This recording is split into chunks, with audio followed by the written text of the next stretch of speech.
Hello student, welcome to wake the UPSC Kurukshetra. Student, class 11th की geography NCERT series continue करते हुए आज हम अपनी नेक्स्ट एनसीईआरटी स्टार्ट करेंगे जिसका नाम है भारत भौतिक पर्यावरण।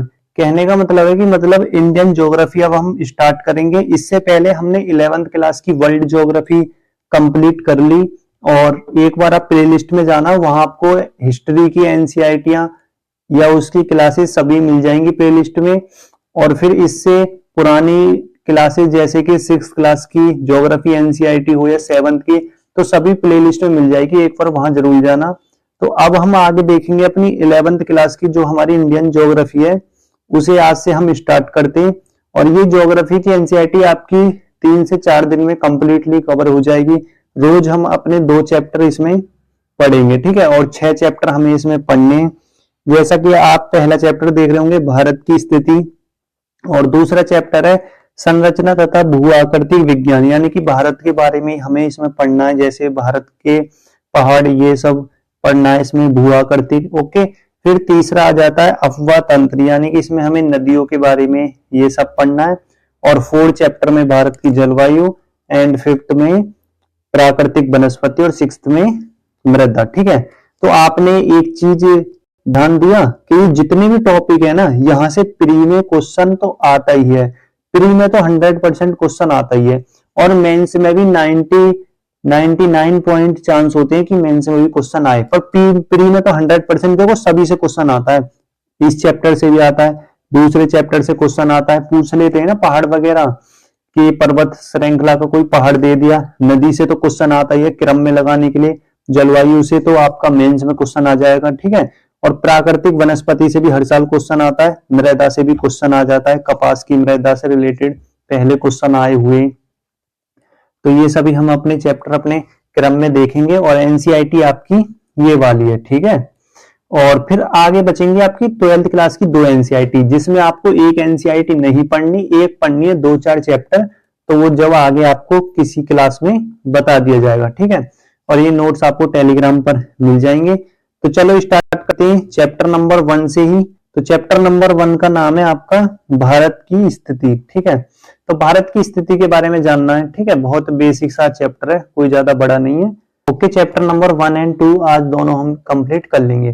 तो पहले हम इसमें थोड़ा सा भारत के बारे में जान लेते हैं। तो पॉइंट दे रखा है, भारत का वह क्षेत्र जो स्थल देशों द्वारा जुड़े क्षेत्र की सीमा, यानी कि जो भारत का वो वाला क्षेत्र जो कि दूसरे देशों से या फिर इसे जोड़ता है, तो इसकी स्थल सीमा कितनी है? 15,200 किलोमीटर आपकी सीमा है, ठीक है। तो यहां से गुजरात से स्टार्ट होता है और पश्चिम बंगाल तक खत्म। ये स्थल वाली सीमा है ना, जमीन से जमीन, यहाँ पाकिस्तान, ठीक। ओके, तो ऐसे आपको सभी पॉइंट समझने, ठीक है। तो यही फिर आगे दे रखा है, सबसे बड़ी देश की सीमा कौन सी जुड़ती है? ये है बांग्लादेश वाली, ठीक है। तो बांग्लादेश वाली सबसे बड़ी सीमा जुड़ी हुई है स्थल में, ठीक है। तो 4,096 किलोमीटर जुड़ी हुई है, ठीक है। आगे सबसे छोटी क्षेत्र सीमा कौन सी है? अफगानिस्तान की, ठीक है।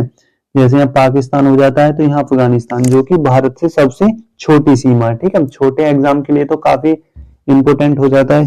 हालांकि यूपीएससी में ऐसे टाइप के क्वेश्चन तो नहीं आते, पर आगे वाले चैप्टर से जरूर क्वेश्चन आते हैं, ठीक है। भारत की जलीय क्षेत्र सीमा कितनी है? यानी कि भारत का वह क्षेत्र जो जल द्वारा घिरा है, ठीक है। तो कहां से घिरा है? जल, यहाँ जैसे अरब सागर है, यहाँ हिंद महासागर, बंगाल की खाड़ी, ठीक। तो ये इतनी आपकी कितनी है? 6100 किलोमीटर, ठीक है। तो ये छोटे छोटे पॉइंट थे आपके। अब फिर आगे देख लेते हैं। अब जैसे ही भारत का ये हमारा नक्शा हो जाता है, तो सबसे उत्तरी बिंदु कौन सा है? तो इसका है इंटरकॉल, जो कि जम्मू कश्मीर में, ठीक है। और जो सबसे दक्षिण है वो है इंदिरा पॉइंट। और फिर अगर देखें हम पूर्वी की तरफ, तो वो है अरुणाचल प्रदेश। और यहाँ देखें तो सर क्रीक, जो कि गुजरात में है, ठीक है। तो पॉइंट भी आपके क्लियर हो जाने चाहिए, छोटे छोटे, ठीक। फिर आगे कुछ पॉइंट दे रखे हैं, जैसे 7 स्थल क्षेत्र से भारत जुड़ा हुआ है, 2 जल क्षेत्र से, और 3 ऐसे स्थल हैं जो स्थल भी है और जल से भी जुड़ा हुआ है, ठीक है। और पाक संधि आपकी इस जगह होती है, ठीक है। कर्क रेखा आपकी इन राज्यों से गुजर के जाती है। कौन कौन से? तो गुजरात, राजस्थान, मध्य प्रदेश, खंड, छत्तीसगढ़, पश्चिम बंगाल, मिजोरम, त्रिपुरा, ठीक है। 8 राज्यों से होकर ये गुजर के जाती है आपकी, ठीक। और फिर एक होता है मानक समय वाली रेखा, तो वो यूपी में कहाँ होती है? तो वो भारत में जो इलाहाबाद है ना, वहां पर होती है वो समय रेखा, ठीक है। तो ये 5 राज्यों से होकर ये जाती है। तो यही थे बस इस मैप से रिलेटेड पॉइंट अपने। ओके, अब आगे फिर कुछ ऐसे पॉइंट देख लेते हैं हम जो कि प्रायद्वीप भारत के देखते हैं, ठीक है। तो ये पहले प्रायद्वीप, जो मतलब 3 तरफ से पानी से घिरा हुआ द्वीप को प्रायद्वीप कहते हैं। तो भारत प्रायद्वीप तो है ही, ठीक। तो भारत के प्रायद्वीप को भी थोड़ा सा समझ लेते हैं, यहाँ देखते हैं। तो जैसे प्रायद्वीप है, अब यहाँ के राज्य कुछ समझ लेते हैं हम, ठीक है। तो पहला आ जाता है गुजरात। तो गुजरात बड़ा स्थल सीमा लगी हुई है, ठीक है। फिर है महाराष्ट्र, ठीक। फिर है कर्नाटक और केरल, ये तट राज्य हैं। तो ये थोड़े याद भी होनी चाहिए। हो सकता है कि आपका ये मैपिंग के तौर पर प्री में ही आ जाए, ऐसे आ जाते हैं। अगर आपने पीवाईक्यू में यूपीएससी के प्री के अगर आपने देखे होंगे ना, तो आपको जरूर पता होगा, ऐसे टाइप के क्वेश्चन जरूर यूपीएससी पूछ लेता है, ठीक। क्वेश्चन दे देगा और ऑप्शन दे देगा कौन से भारत के पश्चिमी तट के राज्य हैं। तो गुजरात, महाराष्ट्र, कर्नाटक, केरल। फिर अगर इधर की तरफ आ जाएं तो यहाँ 4 तट राज्य हैं, कौन से? पश्चिम बंगाल, उड़ीसा, आंध्र प्रदेश और तमिलनाडु, ठीक है। ये पूर्व की तरफ की, ओके। एंड आगे बढ़ते हैं फिर हम। जैसे यहाँ लिखा हुआ है, जैसे वही बात, जैसे गुजरात राज्य तट की समुद्री सीमा सबसे अधिक है, ठीक है। और आंध्र प्रदेश राज्य तट की सबसे लंबाई वाली सीमा है, और गोवा सबसे छोटी लंबाई वाला है, ठीक है। तो यहाँ एक गोवा भी आएगा, जो कि शायद मिस हो गया, इसमें लिखा हुआ नहीं है, ठीक है। तो आप जरूर लिख लेना इधर की तरफ। फ्रेंड, ये चैप्टर भी समाप्त हो जाता है, क्योंकि ज्यादा इतना कुछ खास था नहीं, थोड़ा बेसिक नॉलेज थी। और जब हम क्लास 6 से ही ज्योग्राफी के एनसीईआरटी पढ़ते आ रहे हैं, तो भारत के बारे में तो इतना हम काफी सभी जान चुके हैं, ठीक है। और भारत के बारे में नहीं, काफी हम विश्व के बारे में भी, ओके। लगभग हमारी ज्योग्राफी अब समाप्त होने ही वाली है। एंड अब आगे चल जाते हैं हम अपने चैप्टर नंबर 2 पर, ठीक है, जो कि हमारा काफी ज्यादा इंपोर्टेंट हो जाता है। तो क्या नाम है इसका? भारत का भौतिक पर्यावरण, यानी कि भारत के भौतिक के बारे में जानना है हमें, कि भारत में पहाड़ कैसे, पर्वत कैसे, ये सब जानना है। तो चलो चैप्टर नंबर 2 स्टार्ट करते हैं। तो पहली हेडिंग क्या है? भूवैज्ञानिक संरचना एवं सेल के आधार पर 3 खंडों में बांटा गया है, ठीक है। जो अपनी सेल है या फिर पर्वत के आधार पर इसे 3 खंडों में बांटा गया। पहला कौन सा है? प्रायद्वीपीय खंड, ठीक है। तो भारत का ये वाला हिस्सा प्रायद्वीपीय खंड कहलाता है, ठीक है। दूसरा है हिमालय व अतिरिक्त प्रायद्वीपीय पर्वत, यानी कि जो हिमालय की तरफ अपने पर्वत हो गए, ठीक है। तीसरा हिस्सा आ जाता है सिंधु गंगा या ब्रह्मपुत्री मैदान, या फिर इसे नॉर्मली मैदान भी कह सकते हैं, ठीक, क्योंकि यहाँ मैदानी क्षेत्र है इस इलाके में। अब एक एक को हम पढ़ लेते हैं, और ध्यान दे रहे नोट्स आपको बिल्कुल ऐसे ही बनाने, टू द पॉइंट, मतलब एकदम पॉइंट पॉइंट में, ज्यादा लाइन में नहीं लिखे गए, ठीक है। तो जैसे प्रायद्वीपीय खंड पढ़ते हैं, तो भारत का प्राचीन भूखंड है, और ये गोंडवाना लैंड का हिस्सा है, ठीक है। आप समझ रहे हो ना, गोंडवाना, अंगारा लैंड, ये सब आपने 11th क्लास की जो वर्ल्ड ज्योग्राफी थी उसमें भी ढंग से पढ़ा होगा, तो आपको याद होगा कुछ, ठीक। प्राचीन नाइस व ग्रेनाइट पत्थर वगैरह यहाँ पाए जाते हैं, ठीक है। विस्तार देख लेते हैं इसका। विस्तार पश्चिम के कच्छ, राजस्थान, अरावली से उत्तर पूर्वी में करबी, इगलोग व मेघालय पठार तक है, और नर्मदा महानदी रिफ्ट घाटियां यहाँ हैं, ठीक है। दूसरा आ जाता है हिमालय व अन्य अतिरिक्त प्रायद्वीप पर्वत। तो कौन से? नवीनतम भूवैज्ञानिक संरचना है यहाँ, ठीक है।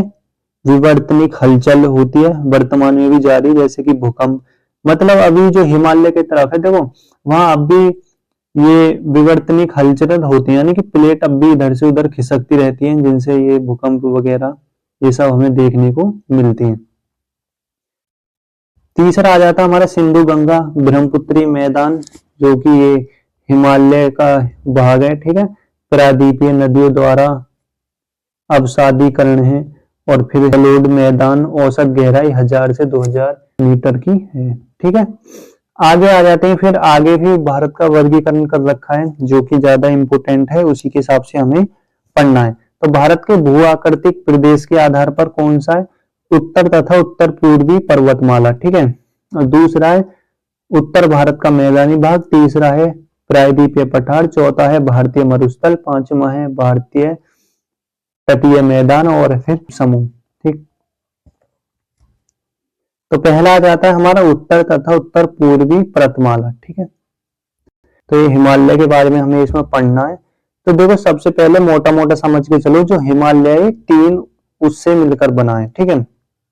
यानी कि तीन श्रेणी आ जाती है इसमें, एक और दो, ठीक है। पहले को बोलते हैं बृहद हिमालय, दूसरे को लघु हिमालय, तीसरे को शिवालिक हिमालय, ठीक है। और ये फिर आपका जैसे ट्रांस हिमालय, बृहद हिमालय में ही जैसे काराकोरम, जास्कर, ये सारी पहाड़ियां यहाँ आ जाती हैं, ठीक है। अब हमने अपने इसी पॉइंट में आगे देख लेते हैं। तो यहाँ दे रखा है पहला पॉइंट इसमें कश्मीरी या उत्तर पश्चिमी हिमालय, ठीक है। तो पर्वत श्रेणियां देखने जैसे काराकोरम, लद्दाख, जास्कर, पीर पंजाल, तो ये इसमें है, ठीक है। और फिर कश्मीरी घाटी भी बृहद हिमालय एवं पीर पंजाल के मध्य में। तो आपको ऐसा पता भी होना चाहिए। महत्वपूर्ण हिमानदियां कौन सी है इसमें? टोरो व सियाचिन, जिसमें जैसे अगर लाइन से देखा जाए तो करेवा, फिर इसके बाद आ जाता है हिमनद, फिर इसके बाद चिकनी मिट्टी, फिर उनका जमाव यहाँ है, ठीक है। और ये पीटी में भी आपके क्वेश्चन आए। और केसर, जाफरान की यहाँ खेती होती है।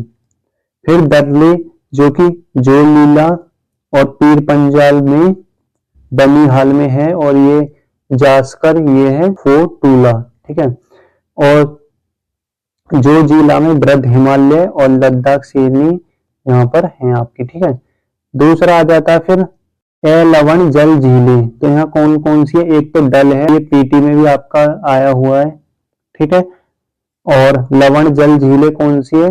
पांगांग, सो मूर्ति, ठीक है। और फिर नदी कौन सी है? सिंधु सहायक नदी है। और तीर्थ स्थान कौन से? वैष्णो देवी और अमरनाथ गुफा और चरा ए शरीफ, ठीक है। और श्रीनगर मतलब राजधानी है वहां की। और यहाँ झेलम नदी और डल झील है, ठीक है। तो ये हमने समझा अपना हिमालय का प्रादेशिक विभाजन, ठीक है। कश्मीर से उत्तर हिमालय की ओर जैसे आपको ही पर्वत के बारे में ज्यादा पता होना चाहिए, जैसे काराकोरम, लद्दाख, जास्कर, ये यहाँ पर श्रेणियां पर्वत की पाई जाती है, ठीक है।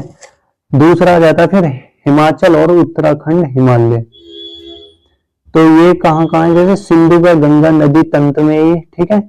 और हिल स्टेशन है यहाँ धर्मशाला, मसूरी, कसौली, अल्मोड़ और लेट्सडाज व रानी खेत यहाँ है, ठीक है। फिर आगे आ जाता है इसमें बृहद हिमालय। तो बृहद हिमालय घाटियों में कौन सा है? घोटियां प्रजातियां होती हैं, ठीक है। खाना बदोश होती हैं और पशु चरवाहे होते हैं। ग्रीष्म ऋतु में ही जो बुग्याल है ना, तो ये उत्तर पर घास मैदान में ही चली जाती हैं, ठीक है। और शीत ऋतु में ही पुन घाटी में अपने लौट आते हैं पशु चरवाहे, ठीक है। प्रसिद्ध फूलों की यहाँ घाटी है, ठीक। और नदी वगैरह अगर हम देखें तो इसमें गंगोत्री, यमुनोत्री, केदारनाथ, बद्रीनाथ, ठीक, हेमकुंड और इसी प्रकार के यहाँ क्षेत्र हैं, ठीक। ये आ जाता है हमारा दार्जिलिंग और सिक्किम हिमालय। तो यहाँ तीस्ता नदी है, कंचनजुंगा चोटी है और लेपचाल जनजाति रहती है, चाय के बागान है, ठीक है। फिर इसके बाद आ जाता है इसमें हमारा पूर्वी पहाड़ियां और पर्वत। तो ये भी हमें ध्यान रखना चाहिए। तो पटकाई बूम ये है अरुणाचल प्रदेश में, नागा श्रेणी ये है नागालैंड में, नागा श्रेणी नागालैंड ऐसे याद रख सकते हो। मीजो श्रेणी ये है मिजोरम में, ठीक है। और झूम जनजाति यहाँ रहती है, कृषि वगैरह करती हैं। बराक मणिपुर व मिजोरम की मुख्य नदी है यहाँ। लोकटक झील मणिपुर में है। दूसरा आ जाता है फिर हमारा उत्तरी भारत का मैदान। तो ये उत्तरी भारत का मैदान मतलब जहां उत्तर प्रदेश, दिल्ली ये सब हैं। तो सिंधु, गंगा और ब्रह्मपुत्री जलोढ़ निपेक्ष से ये बना है। पूर्वी पश्चिम की लंबाई कितनी है? 3200 किलोमीटर, चौड़ाई 150 से 300 किलोमीटर, गहराई 1000 से 2000 किलोमीटर तक ये है। अब ये मैदान आपका 4 उसमें बटा हुआ है, ठीक है। पहला भागर, दूसरा तराई, तीसरा खादर और फिर बागर। तो भाबर 8 से 10 किलोमीटर तक है ये, ठीक है, चौड़ाई पट्टी है इसकी। और फिर यहाँ शिवालिक और गिरिपाद के समांतर है, जल पत्रों के अंदर बहता है, ठीक है। और फिर ये तराई वाला देखना मैदान, इसमें भाबर के दक्षिण में है ये, और 10 से 20 किलोमीटर तक चौड़ाई तक है। नदियां पुनः धरातल पर आ जाती हैं, दलदला क्षेत्र है। और फिर आ जाता है खादर, जहां प्रत्येक वर्ष नदियां द्वारा जलीय मिट्टी जमा की जाती है, बाढ़कृत मैदान होता है, मतलब मिट्टी लाई जाती है वहां तक पानी के द्वारा। फिर लास्ट आ जाता बागर, तो पुराना मैदान ये है। आगे देखते हैं, फिर आगे आ जाता है हमारा प्रायद्वीपीय पठार। तो पश्चिम दिल्ली कटक अरावली पर ये इसका विस्तार है। तो पूरब में राजमहल पहाड़ियां और पश्चिम में गिरी पहाड़ियां हैं, और दक्षिण में एची और काडमिन यहाँ पहाड़ियां प्रायद्वीप पठार की सीमाएं निर्धारित करती हैं, ठीक है। उत्तर पूर्वी में शिलांग व कार्बी एग्लोर पठार भी इस भूखंड का विस्तार है, और ढाल पश्चिम से दक्षिण की ओर इसका है। अब हम प्रायद्वीपीय पठार को भी देख लेते हैं, एक एक पॉइंट इसके हम देखते हैं। ये भी 3 भागों में हमारा विभाजित है। तो पहला है दक्कन का पठार, तो पश्चिम घाट व पूर्वी के मध्य में और उत्तर में सतपुड़ा, नेकाल व महादेव पहाड़ी है यहाँ। और फिर आगे ये आपका पश्चिमी लिखा हुआ है। पश्चिमी घाट के नाम पर जैसे महाराष्ट्र, सहयाद्री, कर्नाटक, तमिलनाडु, नीलगिरी, और केरल में ये अनामलाई व इलायची, ठीक है। और पूरब घाटी की तुलना में पश्चिम घाट अधिक ऊंचा है। फिर दूसरा आ जाता है मध्य उच्च भूभाग। तो सतपुड़ा पर्वत है यहाँ, 600 से 900 मीटर ऊंचा है। पूर्वी में विस्तार है इसका। तो राजमहल पहाड़ियां यही है। छोटा नागपुर पठार खनिज का जगह है ये, ठीक। फिर इसमें यमुना की सहायक नदी कौन कौन सी है? केन, बेताब, चंबल एक्सेट्रा इसमें नदी आती हैं, और इस क्षेत्र से ये निकलती हैं, ठीक है। तीसरा हम देख लेते हैं उत्तरी पूर्वी पठार। तो हिमालय की उत्पत्ति के समय इंडियन प्लेट के उत्तरी पूर्व दिशा में खिसकने के कारण राजमहल पहाड़ियों और मेघालय के पठारों के बीच भ्रंश घाटी बनने से अलग हुई थी, ठीक है। मतलब जब इंडियन की प्लेट और दक्षिण वाली प्लेट टकराई थी तो तब ऐसा हुआ था। बाद में जलेड निरपेक्ष मैदान बन गया। मेघालय और कार्बी एंग्लो पठार प्रायद्वीपीय कहलाया, ठीक है। आगे आ जाता है स्पेन। फिर इसमें द्वीप समूह। तो पहला जैसे बंगाल की खाड़ी, दूसरा है अरब सागर। तो बंगाल की खाड़ी में 572 द्वीप समूह है, जिसमें जैसे रांची द्वीप समूह, लवरीनत द्वीप समूह 2 प्रमुख है, जिसमें उत्तर में अंडमान और दक्षिण में निकोबार, ठीक है। और अरब सागर में लक्षद्वीप और 36 द्वीप समूह है यहाँ, ठीक है। मानव का आवास भी यहाँ है, ठीक है। और इसी के साथ ही स्पेन आपका ये भी चैप्टर समाप्त हो जाता है। तो चैप्टर नंबर 1 में हमने थोड़ा भारत के बारे में जाना था, और चैप्टर नंबर 2 में भारत के स्वरूप वगैरह को हमने समझा था, ठीक है। आगे की क्लास में अब हम भारत की जितनी भी नदियां या जिसे अब्बा तंत्र बोलते हैं उसे पढ़ेंगे। तो आज के लिए इतना ही। Thank you for watching this video.